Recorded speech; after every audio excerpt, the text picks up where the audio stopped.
Welcome तपाईहरू सबैलाई नेपालमा स्वागत छ।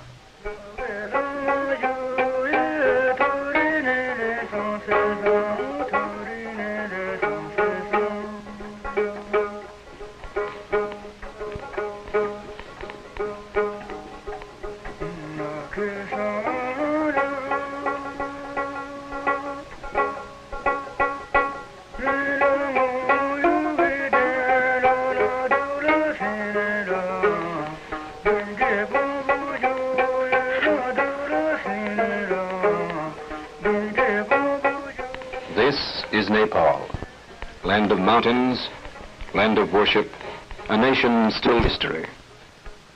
A Buddhist monk worships his beloved mountains, prays to his gods, and thanks them for this beauty.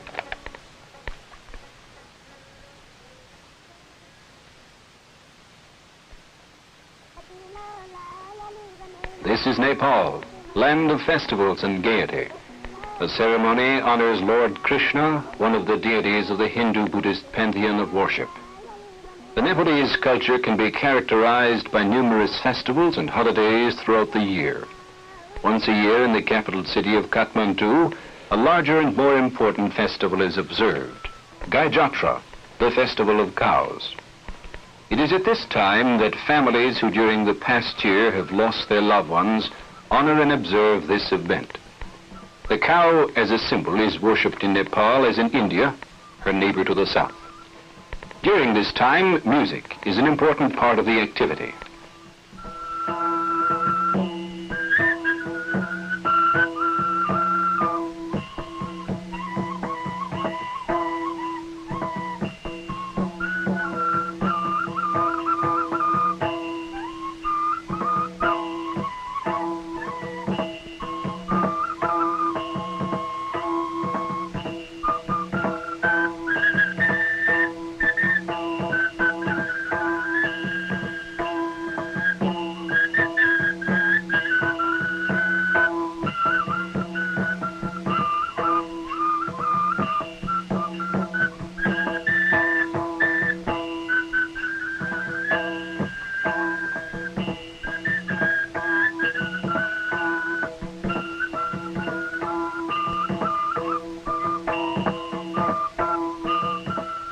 A gold-laden gate leads to a temple, an integral part of all religious festivals. In rural areas, festivals are observed in less sophisticated ways. At the close of each harvest, bamboo swings and Ferris wheels are erected, and children and grown-ups swing until the straw rope becomes frayed.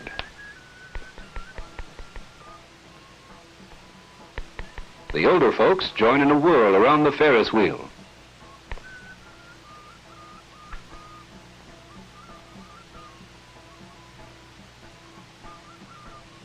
And kites fly too. In Nepal, festivals suggest gaiety, music, and the laughter of children.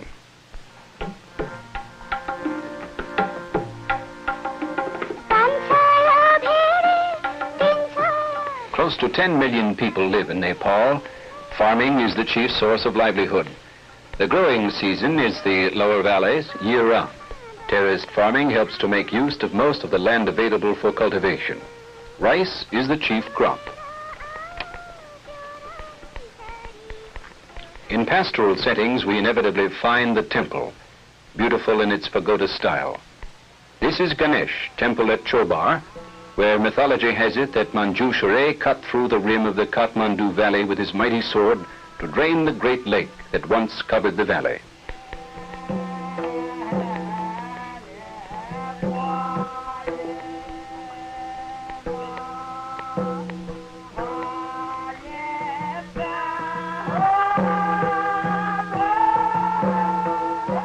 Women often work in the fields. Preparing grain after the harvest is typical of the relatively primitive way of doing things.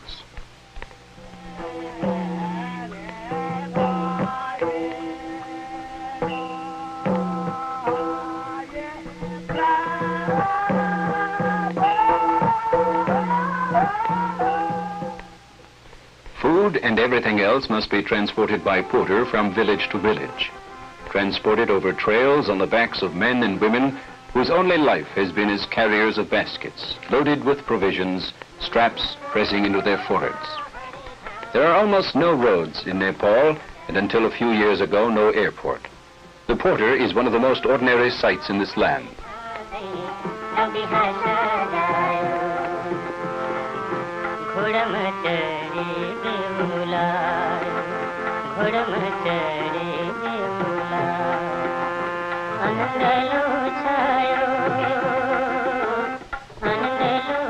The sick person living in remote villages must often be transported on the back of his fellow man to get needed medical attention.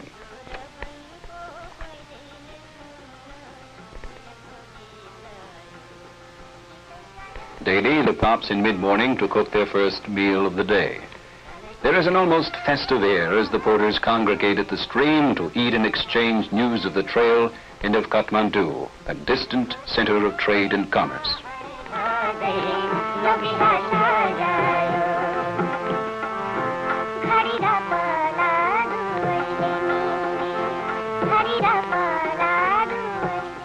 The trail is dotted with villages where one drops part of his burden and picks up more, often spending the night there if dusk is approaching.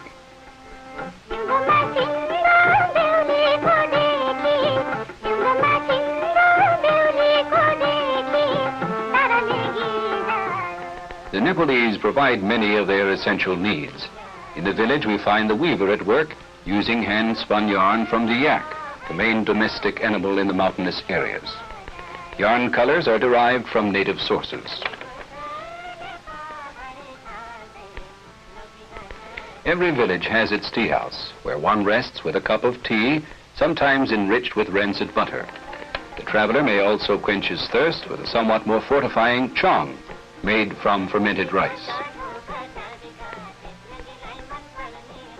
The village is the center of Nepalese life. Many farmers live here and walk to their farms each morning. Merchants operate small shops and supply the needs of the area.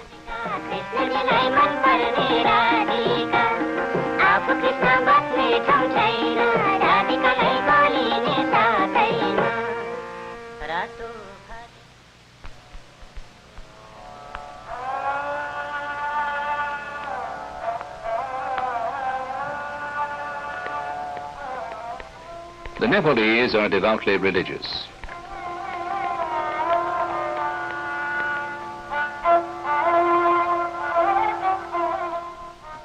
The temple is an auspicious place for any activity, especially a school. Here a University of Oregon professor and his Nepalese host visit a school established by the joint efforts of the Americans and the Nepalese.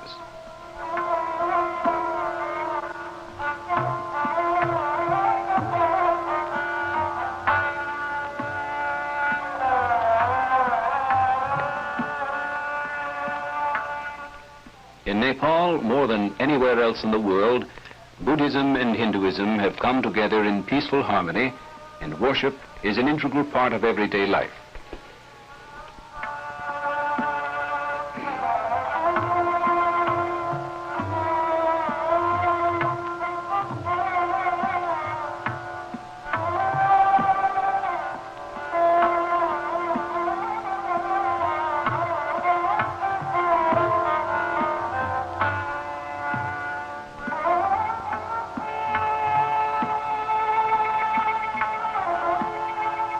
Each family clan has its own priest. The education of children is strongly influenced by religious tradition.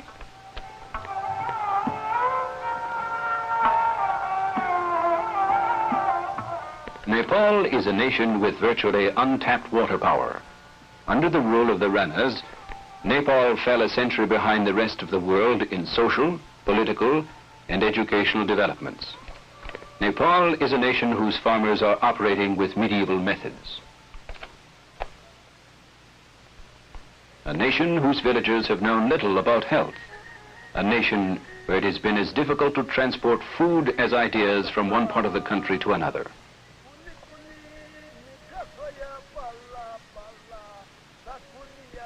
A nation, in short, that required a massive improvement in its education.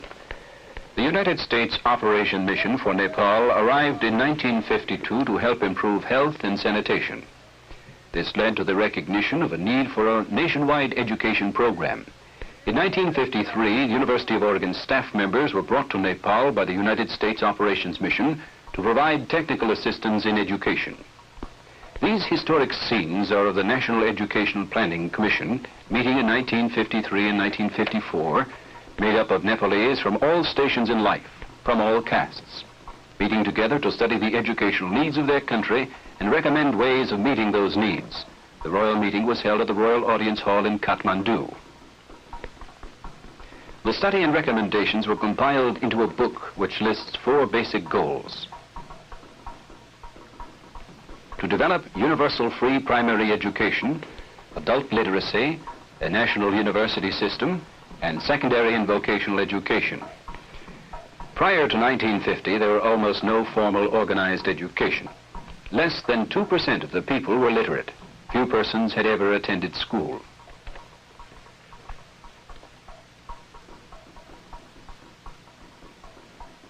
The goals of the National Education Planning Commission called for trained teachers, lots of them.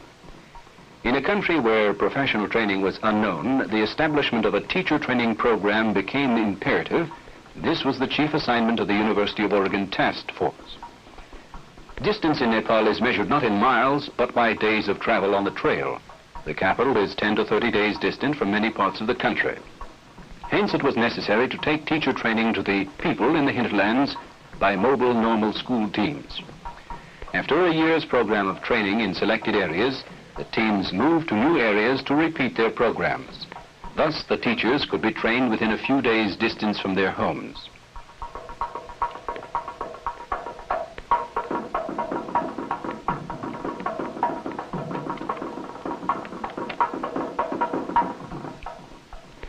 Oregon technicians often accompanied the teams to help them establish their mobile normal schools.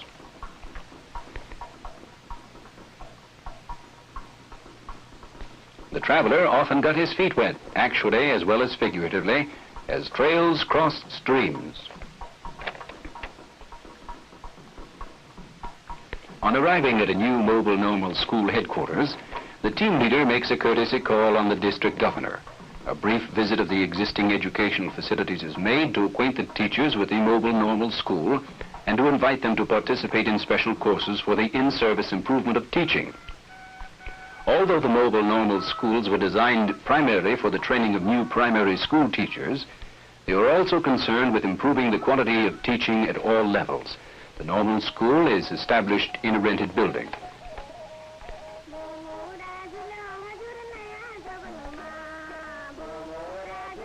Oregon technicians with their Nepalese counterparts also made frequent visits to the mobile training centers.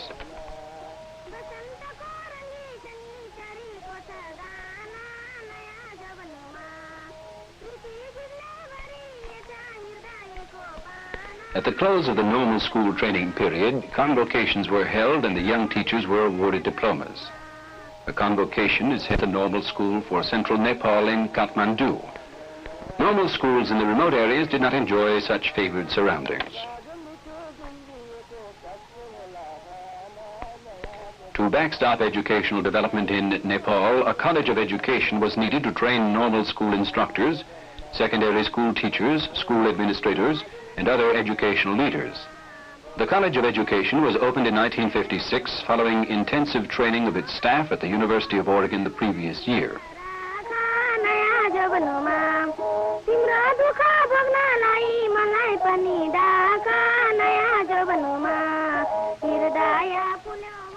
The library is the heart of the college.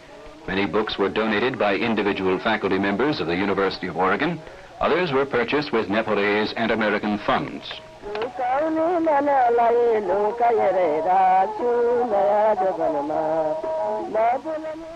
Frequent staff meetings are held to plan college curriculum, the mobile normal school program, educational research, and other related activities.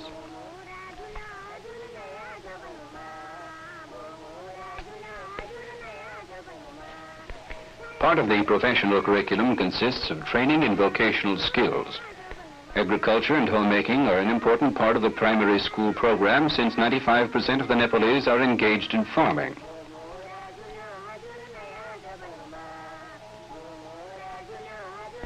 Wives of the American technicians often volunteered to teach classes at the college, especially in English, which is a major foreign language for Nepal.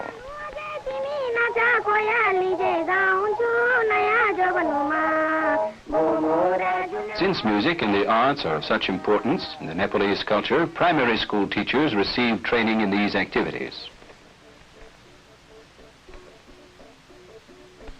An integral part of the College of Education is the demonstration school, where modern teaching practices may be observed by young teachers in training.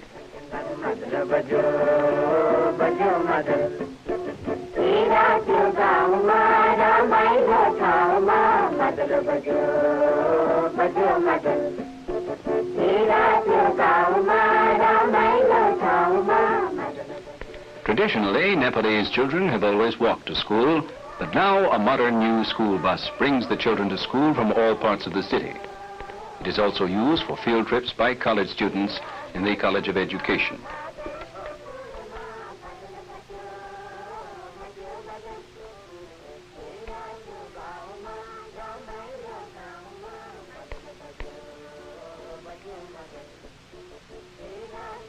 The geography and history of their native land is an important part of the curriculum for the Nepalese child.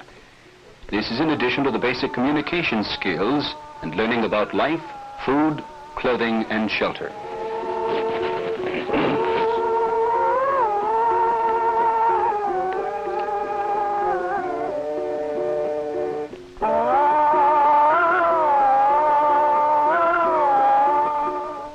In a land where disease is common and medical facilities limited, much attention is given to physical education. In addition to these health activities, children and college students get free physical examinations and hot meals at noon.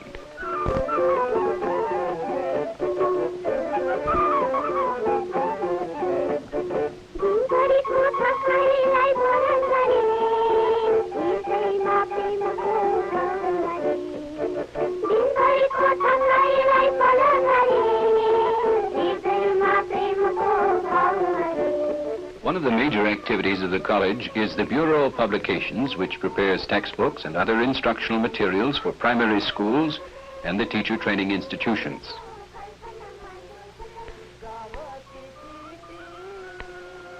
A modern press and other printing equipment produces materials for distribution to schools throughout the land.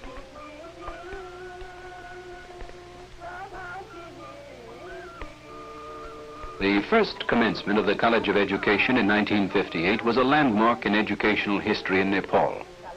Only one student received a diploma, but this was the first ever to be granted in Nepal by an institution independent of an Indian university.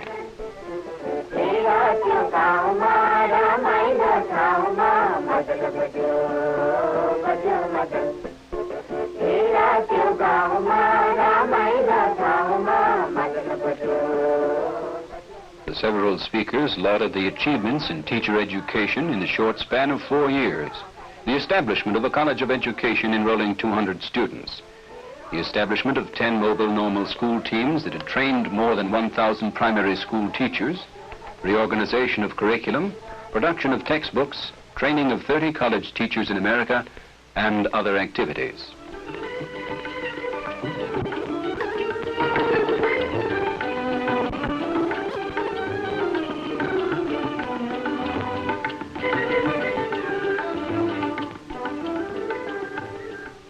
The audience included distinguished representatives of the royal family, the Nepalese government, and the embassies of India, Great Britain, United States, and other participants in foreign aid programs.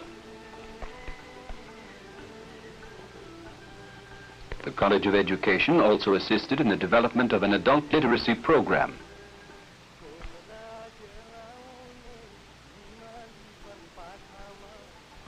Techniques of teaching adults is part of the teacher training program. Here adults learn to read in an open-air classroom.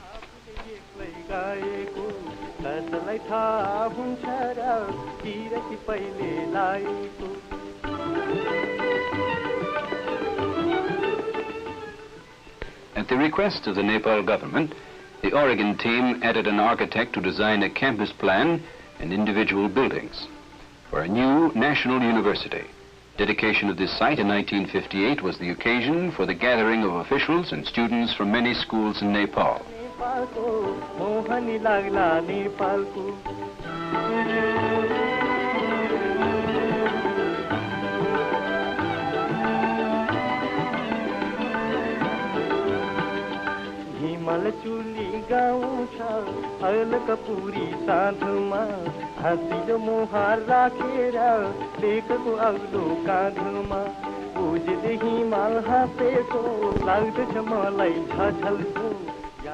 The proceedings included the setting of a plaque and cornerstone by the Queen Mothers.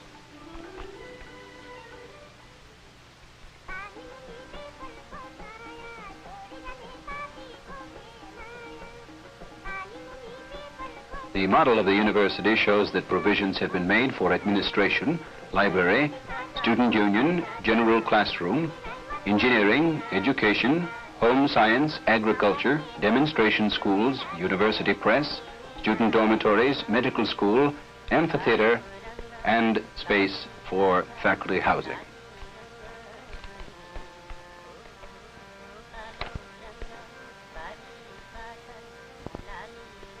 There are several regional colleges in Nepal, all of which will eventually be affiliated to the National University.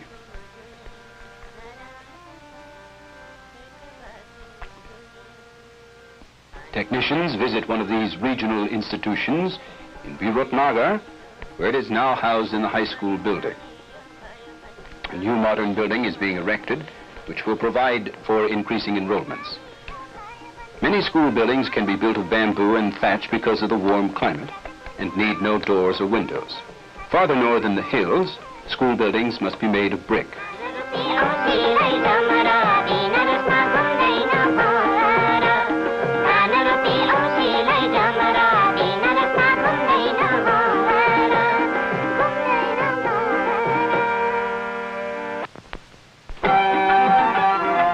Physical education is stressed at the secondary level also.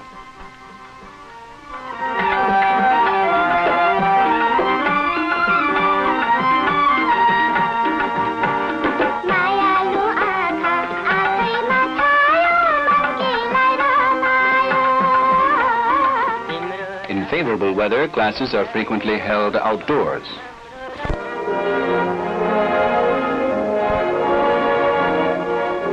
One reason the University of Oregon was involved in Nepal was because it has the facilities to provide additional training on its own campus. And so in 1955, 8 Nepalese students enrolled in Eugene at the university.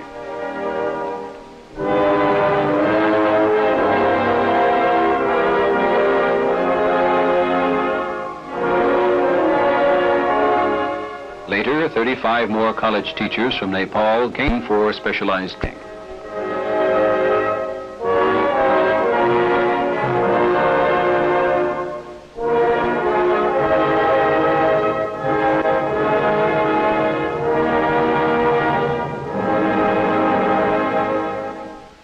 Nepalese students enrolled in regular classes and participated in other campus activities with their American friends.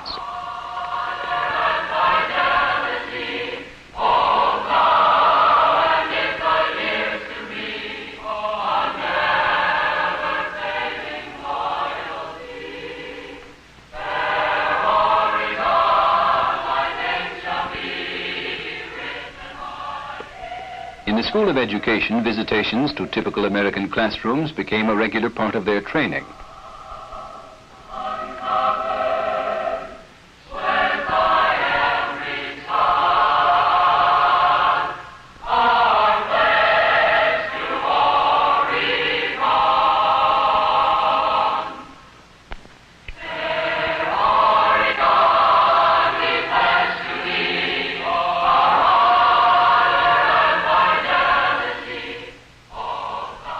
The head of the Bureau of Publications took special training in journalism. This included practical work at the local newspaper office.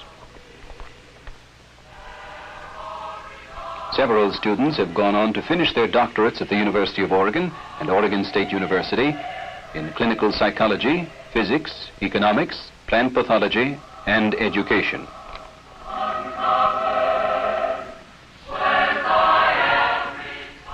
The opportunity of working in the university business office afforded this student a chance to learn business procedures, which will later be of value to him when he returns to Nepal.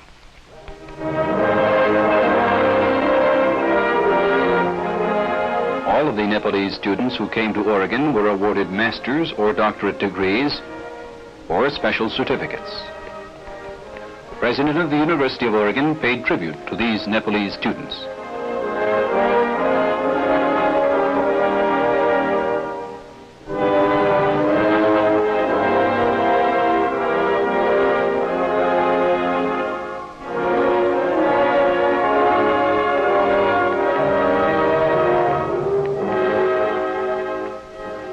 Back in Nepal, 12,000 miles from Oregon, these students will once again live and work in a nation of villages, mountains, trails, untapped water power.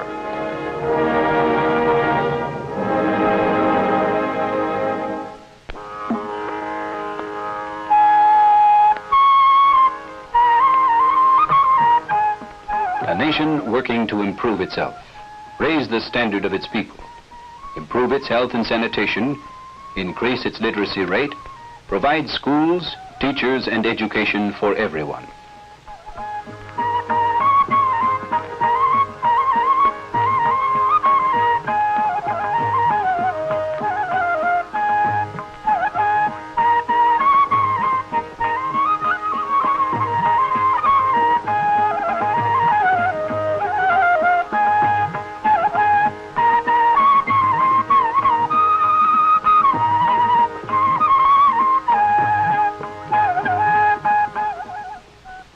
In the shadow of Annapurna and the other rarely climbed spectacular peaks of the Himalayas, Nepal and the University of Oregon worked together, learned much from each other, and found a way to begin a long climb into the 20th century.